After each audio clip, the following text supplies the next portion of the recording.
Hello and welcome to another Hill and Ponton VA video blog. I'm Matthew Hill. I'm Carol Ponton.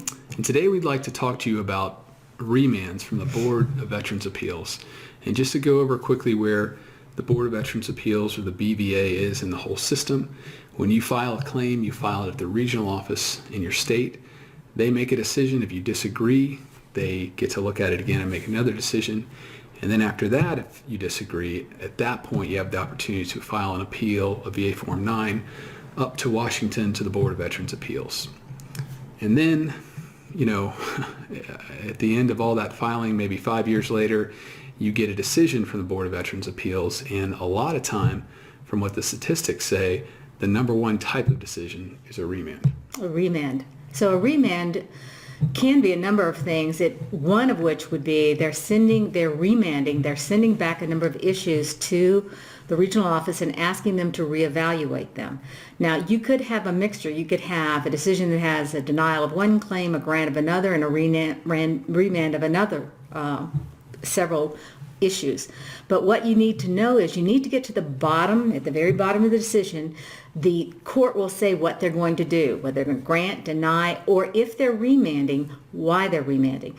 And as Matt says, you've waited a long time to get this decision. And what you want to do is make sure you do whatever it takes to hurry that up. Yeah, now at the bottom of the decision, it'll say that the regional office has to expedite your case because it's coming back from the board.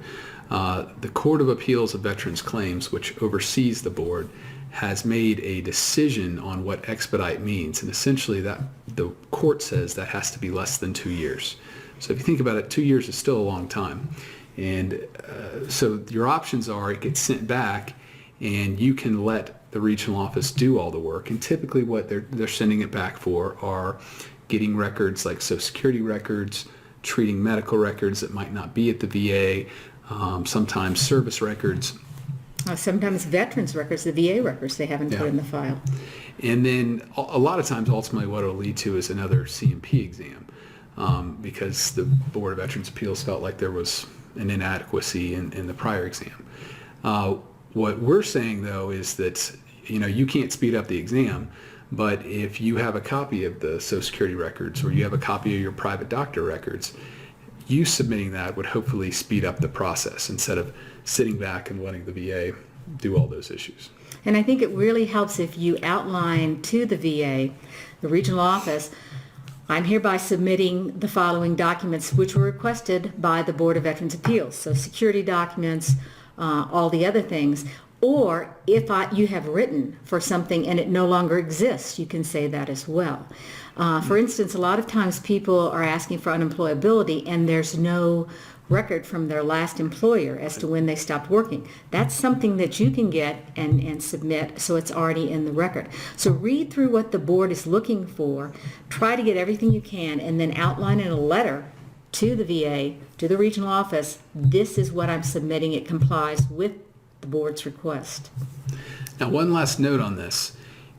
It's less than 10% of the time that with remands, the regional office then grants the benefits. Okay, so what will happen is the board will remand it, ask them to do all these issues, get a C&P exam, get all the records, and then the regional office has to make a decision again. If they grant it, great. They issue a rating decision, showed you what you were given. Most of the time, literally over 90% of the time, according to the VA statistics, they're going to deny it and issue a supplemental statement of the case, an SSOC.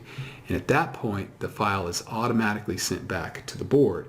You don't have to file another appeal. They'll give you a form to file one, but you don't have to. It'll automatically go back to the board. And the board will make another decision based on the new evidence with the old evidence combined. So that way, if you send in evidence that's favorable, the board will get to see it. Even if the regional office didn't approve, didn't accept it, the BVA is going to look at it, and that's when they look at, well, this seems to be a very good opinion. They have an ability to say, I'm going to take this over the C&P examiner because this doctor has spent more time with you, his explanation was better. So give yourself every opportunity to be approved, whether it's to the regional office or if you have to go to the BVA, back to the BVA.